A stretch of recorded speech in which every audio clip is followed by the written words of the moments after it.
Just beneath the surface of the Mediterranean Sea, off the southern coast of Greece, lies an entire Bronze Age town frozen in time. Not scattered ruins, not isolated artifacts, an actual town. With streets wide enough to navigate with carts, homes with up to 12 rooms surrounding shared courtyards, a sophisticated water management system complete with canals and pipes, a central public plaza the size of a soccer field, a thriving textile district, and burial sites revealing a society with distinct social classes.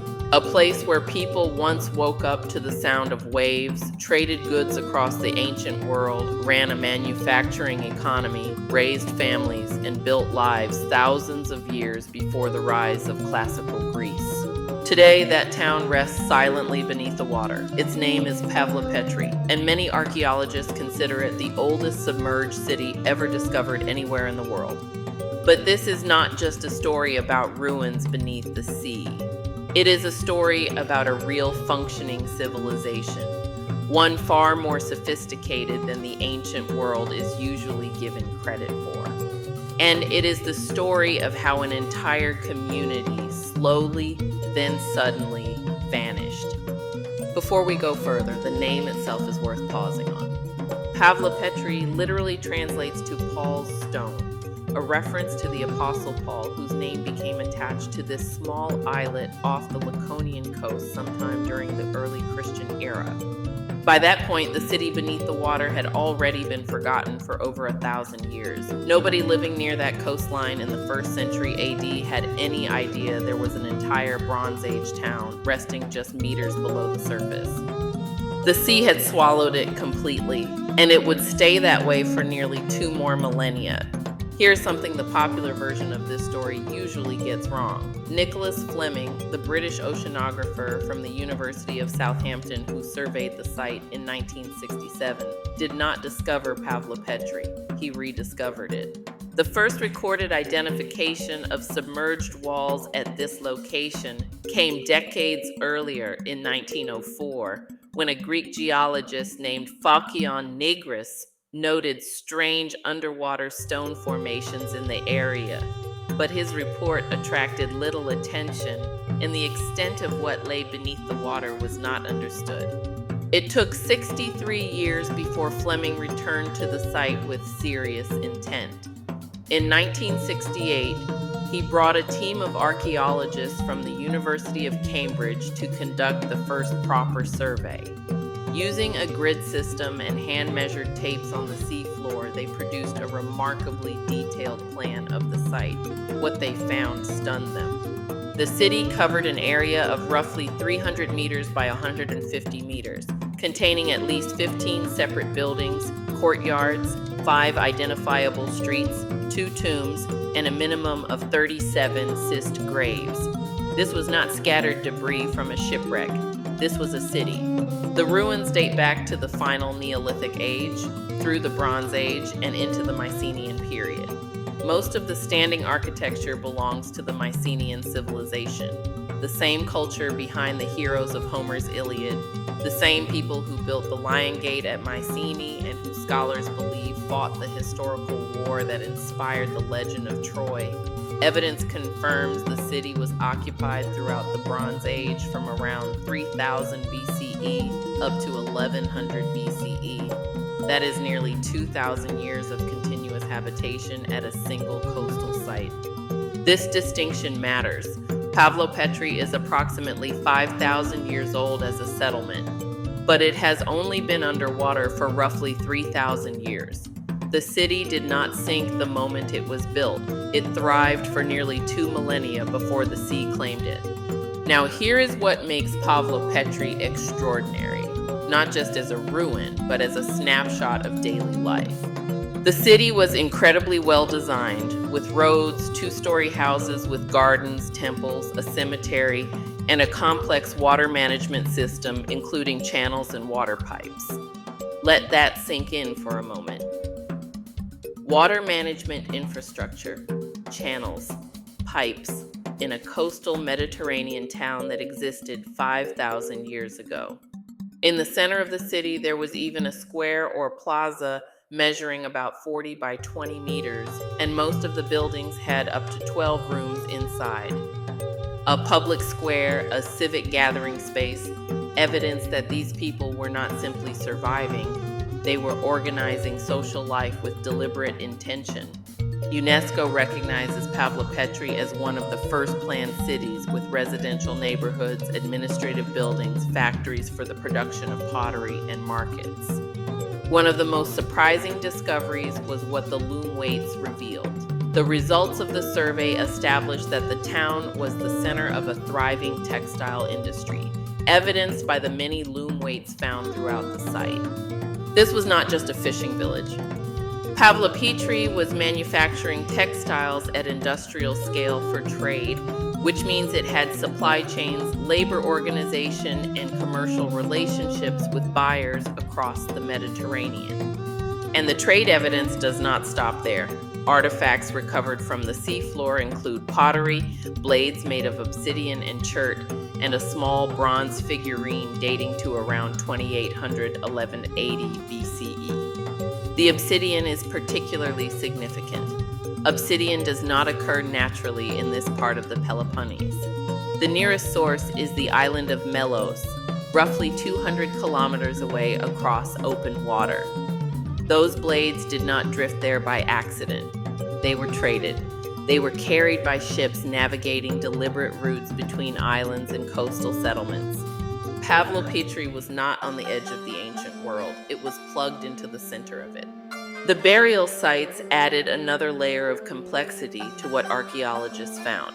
Researchers identified two different types of graves indicating a gap in social status: two-chamber tombs and nearly 40 cist graves. Chamber tombs were elaborate multi-chamber structures reserved for the elite. Cist graves were simpler stone-lined pits used for ordinary burials.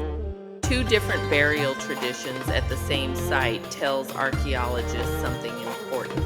This was a society with social stratification. There were those with power and wealth, and there were the many who worked beneath them.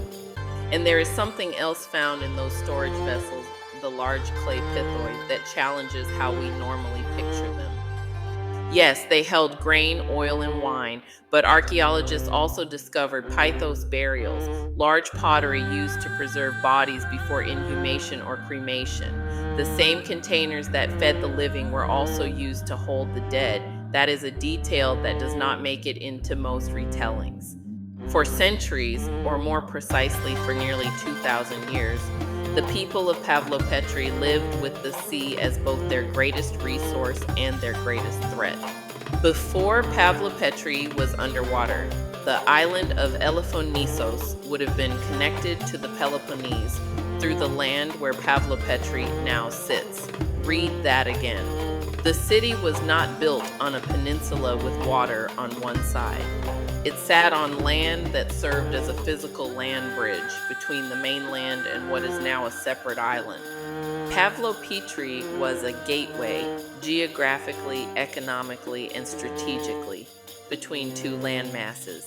Control that land bridge, and you controlled movement through the region. That geography alone explains much of the city's prosperity. So what ended it? The original script suggested a slow, melancholy drowning, sea levels creeping up generation after generation until one day the water simply did not leave. The reality appears to have been more violent. Researchers believe the city was submerged after a series of 3 cataclysmic earthquakes in the area around 1000 BCE.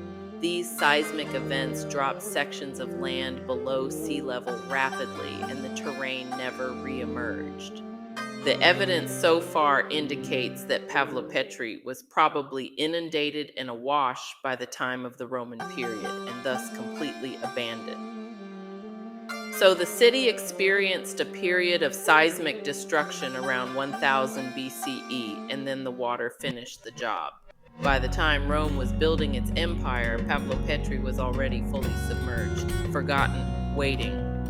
The same sea that destroyed the city also preserved it, because the site was never rebuilt over, never farmed, never built on by later civilizations. The seafloor held everything more or less in place. The site is the first submerged town to be digitally surveyed in 3 dimensions. Sonar mapping techniques developed by military and oil prospecting organizations have aided recent work.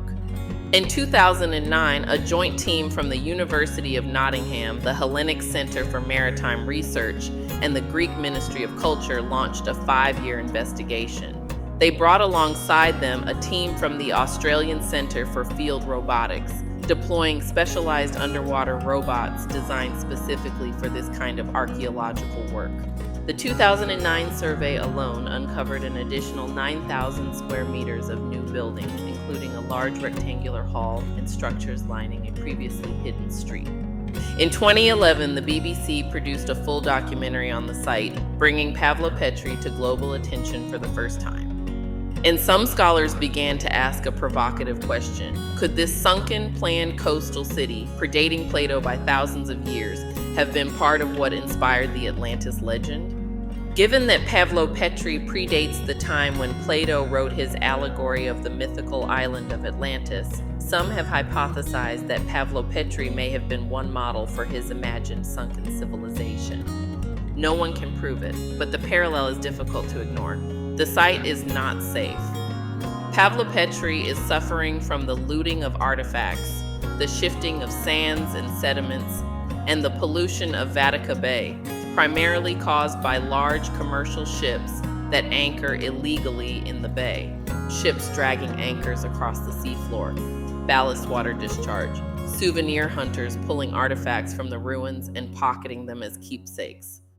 Pavlopetri was listed on the 2016 World Monuments Watch, a global program working to protect heritage locations under threat. Since then, guided underwater tours led by professional archaeologists have been offered at the site, letting visitors experience the ruins directly without disturbing them. You can, right now, book a snorkeling tour above a 5,000-year-old city. That is not metaphor. That is an available experience in the real world. Pavlopetri is not Atlantis. It is something more fascinating because it is real. Its name means Paul's Stone. It sits 3 to 4 meters beneath the surface of Vatica Bay. Its streets are still visible. Its building foundations still traceable. Its loom weights still resting where textile workers set them down over 3,000 years ago. This was a city that manufactured cloth, traded obsidian from distant islands, buried its elite in stone chamber tombs, managed its water supply through engineered channels, organized itself around a public plaza, and looked out over a sea that connected it to the wider Bronze Age world. And then the earthquakes came and the water followed and the world forgot until 1904.